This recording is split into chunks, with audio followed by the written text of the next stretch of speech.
Today I'm going to teach you guys how to refresh an Eloqua Sandbox. First off, I logged into the sandbox before I refreshed it. And as you can see, there's not a lot going on in it.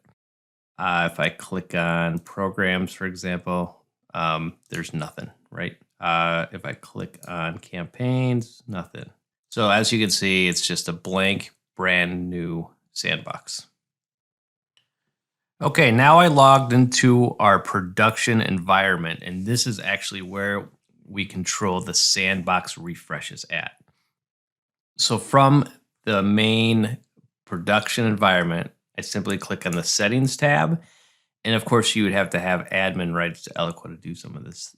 And then I simply click on, there's a selection called Sandbox Management. This is a very large instance of Eloqua that we have set up in this example. So for this particular instance, we have two sandboxes, which is a little unusual, but like I said, it's a big instance and we could test many different things at once on that. So the one we want to refresh is this one called Sandbox 2. And as you can see, it's never been refreshed. So we're going to do it for the first time now. And to do that, we simply just hit this button that says refresh.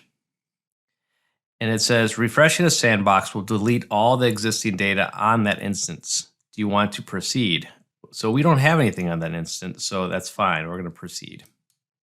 And now you'll see that it says running up here. So we just got to be patient here for a bit while it refreshes the sandbox. 7 hours later. Okay, that took a while, several hours for that to refresh, but it should finally be done now. So I'm going back to the login screen and we're going to log into this newly refreshed sandbox. And there we go. So now, as you can see, there's some recently accessed folders down here because it pulled them over from the production. And if we go to programs, we'll see some programs in here. And you can see program builders have been pulled over.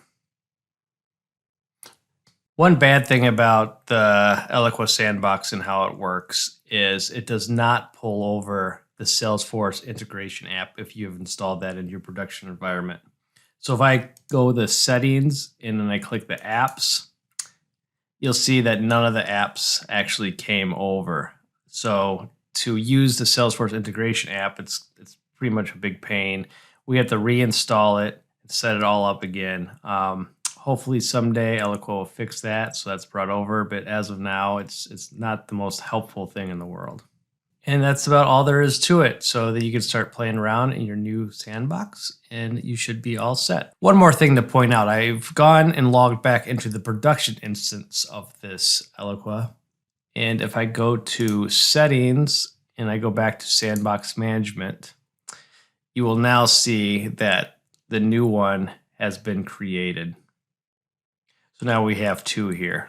So that's another way to verify that it has run successfully. So best of luck to you guys. Let me know if you have any questions. Thanks.